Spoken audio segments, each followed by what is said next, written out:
Hello guys, मैं मयंक चौधरी। तो लगभग एक महीना हो गया है मुझे T V S raider 125 purchase करे। तो आज मैं आपको बताना चाहूँगा 5 से 6 ऐसी चीज़ें जो कि मुझे बिल्कुल भी अच्छी नहीं लगी अपनी टी वी एस रेडर 125 के बारे में। और अगर आप इस बाइक को परचेस करने का सोच रहे हो तो आपको भी ये चीज़ें कंसिडर कर लेनी चाहिए, क्या आप इन चीज़ों के साथ कंफर्टेबल रहोगे या नहीं। तो मैं आज टोटल 5 से 6 चीज़ों की बात करूँगा जो कि काफ़ी मेजर हैं और हो सकता है कि आपको भी ये चीज़ें पसंद नहीं आए। तो अब मैं शुरुआत करता हूँ। जो शुरू की 3 प्रॉब्लम है वो तो मतलब इस वाले पैनल से ही है, अपनी ये जो अपना पैनल है इसी से रिलेटेड है शुरू की 3 प्रॉब्लम। चौथी प्रॉब्लम, पांचवी प्रॉब्लम, काफ़ी सारी प्रॉब्लम है। तो अब मैं एक एक करके आपको बताता हूँ कि क्या क्या मुझे ऐसी चीज़ें हैं जो टी वी एस रेडर 125 के बारे में मुझे बिल्कुल अच्छी नहीं लगी। पहली जो चीज़ है वो मैं आपको बता देता हूँ। तो आपको पता होगा टी वी एस रेडर 125 में हमें इतना मस्त मीटर देखने को मिल जाता है जिसमें हमें सारी इन्फॉर्मेशन पता चलती रहती है। तो इसमें एक डाउन साइड है। अब जैसा कि आप देख पा रहे हैं ये रेंज इसमें 181 किलोमीटर दिखा रहा है, लेकिन मैं अब आपको प्रैक्टिकली बताता हूँ।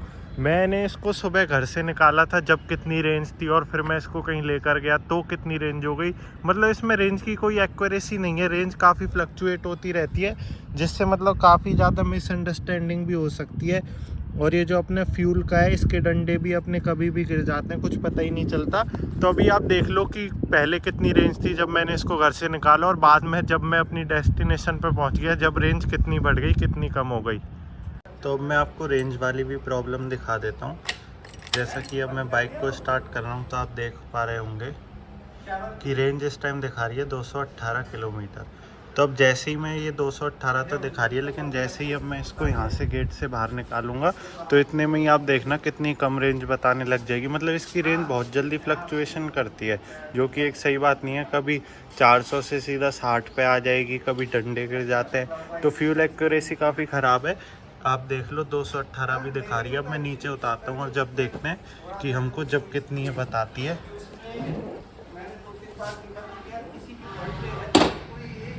अब जैसा आपने देखा स्टैंड हटाते ही 262 रेंज हो गई 218 से। तो मैं इस फ्लक्चुएशन की बात कर रहा था, अभी तो और काफ़ी चेंज होगी, आप देखते जाओ। अभी तो ये 262 ही दिखा रही है, मैंने नीचे उतार ली, लेकिन अब मैं जब बाइक लेकर निकलूँगा ना तो अपने आप फिर से रेंज फिर फ्लक्चुएशन करेगी। और जैसे ही फ्लक्चुएट करेगी मैं तुरंत आपको दिखा दूँगा। टाइम आप देख सकते हैं 11:45 टाइम हो रहा है यहाँ पे। और जैसे ये फ्लक्चुएशन करेगी मैं आपको दिखाता हूँ। 262 से 264 हो गई है, आपने देखा ही होगा। तो रेंज अब फिर से बढ़ गई है, 266 हो गई 264 से। तो अब आप देख सकते हैं जब मैंने आपको स्टार्टिंग में दिखाया था जब 218 रेंज थी, जो कि अब आ चुकी है 289 पे। तो ये वाली फ्लक्चुएशन की मैं बात कर रहा था, मतलब ये 218 से 289 पे आ गई, जबकि रेंज कम होनी चाहिए किलोमीटर जब हम चलते हैं, लेकिन यहाँ रेंज बढ़ रही है। तो ये वाली एक प्रॉब्लम है जो कि मुझे टी वी एस रेडर की बिल्कुल अच्छी नहीं लगी।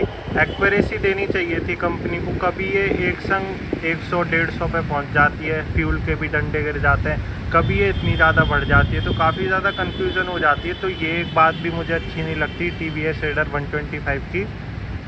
तो ये तो हमारी पहली प्रॉब्लम हो गई। अब जो दूसरी प्रॉब्लम है वो भी मैं आपको बता देता हूँ। हमें टी वी एस रेडर 125 में गियर शिफ्ट इंडिकेटर भी देखने को मिल जाते हैं। जैसा कि आप देख पा रहे होंगे अभी ये बाइक न्यूट्रल में है, और अगर मैं गियर डालूँगा तो अब ये 1 में आ जाएगी, और अगर मैं और गियर बढ़ाता जाऊंगा तो गियर डलते जाएंगे। अब ये न्यूट्रल पे आ गई और ये 1 पे आ जाती है। तो इसमें प्रॉब्लम जो है वो ये, अब जैसे चलते चलते तो बता देती है, जैसे ये दिखा रही है कि इस टाइम ये न्यूट्रल पे है, लेकिन एक पॉइंट ऐसा आता है जब ये 3rd या 4th गियर में होती है तो ये गियर इंडिकेट करना बंद कर देती है। की जगह एक अलग सी चीज़ आ जाती है जो कि आप अपनी वीडियो में देख ही पा रहे होंगे। मतलब हमें पता ही नहीं लगता कि कौन से गियर में है हम। अब ये पता नहीं ये पर्टिकुलर मेरी बाइक के साथ प्रॉब्लम आ रही है या फिर हर टी वी एस रेडर 125 के साथ है ये प्रॉब्लम। लेकिन अगर आपकी बाइक में भी ऐसी प्रॉब्लम हो, आपने नोटिस नहीं करा हो, तो एक बार ज़रूर से आप कमेंट करके बताना कि आपकी बाइक में आ रही है नहीं। तो अब ये चीज़ पता ही नहीं चलती कौन से गियर में, तो हमें चेक करना हो कौन से गियर में, उसके लिए हमें गियर या तो अप करना पड़ता है डाउन करना पड़ता है, जब जाके हमें पता चलता है कि कौन से गियर में बाइक चल रही है। तो अगेन ये एक ऐसी चीज़ है जो मुझे TVS Raider 125 के बारे में अच्छी नहीं लगी। कंपनी को एक्यूरेसी देनी चाहिए थी। तो जो हमारी कुछ प्रॉब्लम है वो मीटर के रिलेटेड ही हैं, जो इसमें एक्यूरेसी देखने को नहीं मिलती हमें। एक तो आपने रेंज की देख ही ली, उसके बाद आपने गियर पोजिशनिंग इंडिकेटर की भी देख ली। तो ये तो 2 प्रॉब्लम थी। तीसरी प्रॉब्लम भी इसी पैनल से रिलेटेड है, वो भी मैं आपको बता देता हूँ। जो तीसरी चीज़ है वो है हमारी हेडलाइट। हेडलाइट की डिज़ाइन की अगर बात करें तो डिज़ाइन काफ़ी अच्छा देखने को मिल जाता है हमें, मतलब ये लो बीम के, ये एक हाई बीम का। और अगर मैं आपको ऑन करके भी दिखाऊं इसको, तो अभी आपके सामने हुआ, ये सेल्फ में भी कभी कभी ऐसे दिक्कत दे देती है। तो एक बार फिर से ट्राई करता हूं मैं स्टार्ट करने का। तो अब जाके बाइक स्टार्ट हो गई है। तो ये छोटी मोटी दिक्कत इसमें आती रहती है। तो अब जैसे मैं हेडलाइट की बात कर रहा था, तो ये 2 तो अपनी हो गई लो बीम की। तो लो बीम इसकी बाइक की काफ़ी अच्छी है, काफ़ी दूर तक रेंज हमें देखने को मिल जाती है। लेकिन जो मेन समस्या आती है वो है ये, जो कि आप देख पा रहे होंगे, ये है हमारी हाई बीम की लाइट। तो जो इसमें हाई बीम की लाइट है वो अगर मैं करूँ हाई बीम पे, तो काफ़ी छोटी सी है। अगर ये आपको प्रैक्टिकल लाइफ में आप यूज़ करोगे जब पता चलेगा। और मैं आपको एक नाइट डेमो भी दिखा दूंगा। तो अब मैं आपको थोड़ा सा हाईवे रिस्पांस दिखा देता हूँ। जैसा कि आप देख पा रहे होंगे इस टाइम मेरी लाइट जल रही है, लेकिन इनका थ्रो जो है वो एक मतलब लिमिटेड एरिया तक जा रहा है, उसके आगे इतना जा नहीं रहा। वो तो रोड पर उजाला है और रोड लाइट है, मुझे विजिबिलिटी क्लियर दिख रही है, लेकिन इसका उजाला आप नोटिस कर पा रहे होंगे दूर तक नहीं जा रहा है। तो ये भी इस लाइट की प्रॉब्लम है कि अगर आप अंधेरे वाली रोड पे चलाओगे जब तक तो ये बहुत ही शानदार उजाला करके देगी, लेकिन आप जैसे ही इसको थोड़े ऐसे भरे वाले ट्रैफिक एरिया में चलाओगे तो इतनी सक्सेसफुल नहीं लगती आपको ये लाइट। तो अब मैं अंधेरे वाली रोड पे आ गया हूँ। इससे अगर थोड़ा आगे आप देखोगे तो रोड लाइट है, नहीं तो इधर प्रॉपर अंधेरा है। तो एक बार मैं अब आपको स्टार्ट करके दिखा देता हूँ। तो जैसा कि अब आपने देखा कुछ इतना उजाला हमारी लो बीम पे कर देती है बाइक। तो मेरे को वैसे ऐसा सच कोई शिकायत नहीं है, लेकिन जो मेन प्रॉब्लम है ना बाइक की, अगर मैं आपको दिखाऊं तो लो बीम तो काफ़ी सही है जैसा कि आप देख पा रहे होंगे, लेकिन जो मेन प्रॉब्लम है वो है हाई बीम की। तो लो बीम का उजाला आप देख पा रहे होंगे कुछ ऐसा बन के आ रहा है, और वहीं अगर मैं हाई बीम करूं तो आपने देखा होगा मतलब उस एरिया में इतने से स्पॉट पे हाई बीम की लाइट जा रही है। अब आपको अच्छा समझ आएगा, मैं लो बीम हाई बीम कर रहा हूँ तो मतलब आप देख पा रहे होंगे बस इतने से स्पॉट पे जा रही है लो बीम और हाई बीम की लाइट, जो कि मतलब बिल्कुल भी सही नहीं है। अगर आपकी नाइट ड्राइविंग और सिटी ड्राइविंग ज़्यादा है तो आपको हाई बीम बिल्कुल भी इसकी अच्छी नहीं लगेगी, और हाई बीम का इतना अच्छा रिस्पॉन्स नहीं है। अगर ये हाई बीम का थोड़ा ऐसा कर देते,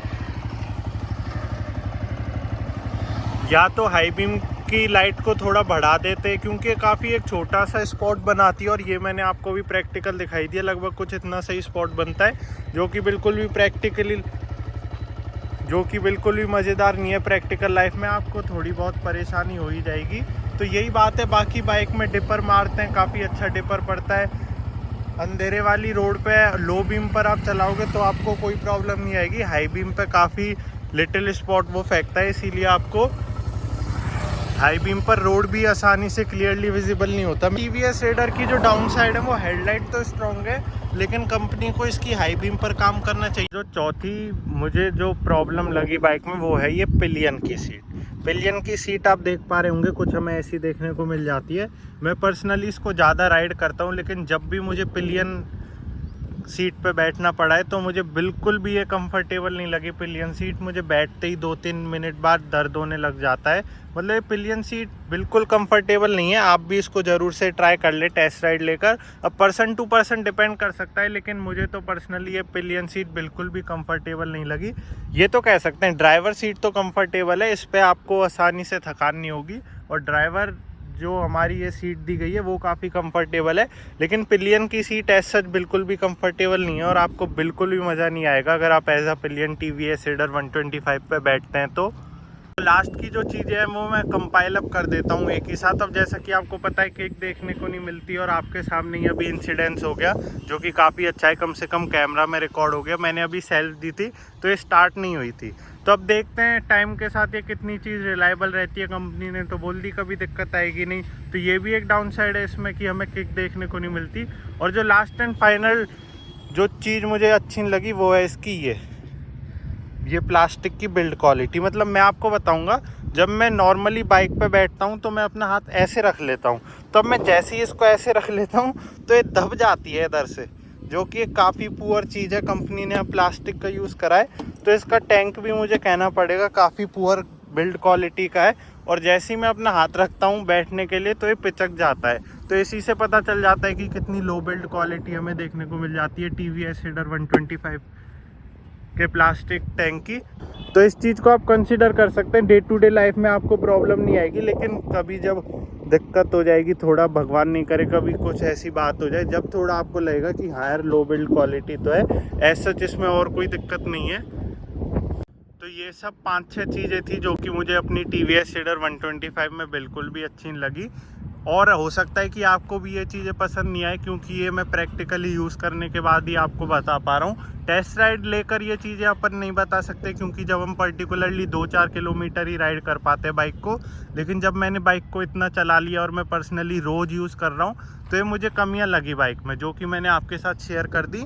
और आपको भी काफ़ी हेल्प होगी इससे। आप कंसिडर कर सकते हैं कि आपको किस नीड के लिए बाइक चाहिए और क्या आपके लिए सूटेबल है या नहीं। बाकी बाइक में सब चीज़ एकदम एक नंबर है।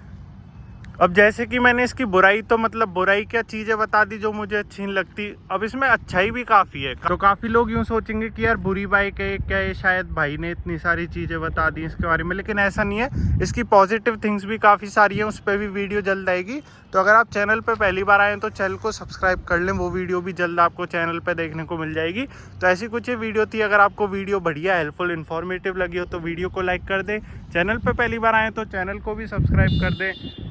और वीडियो देखने के लिए आपका बहुत बहुत धन्यवाद।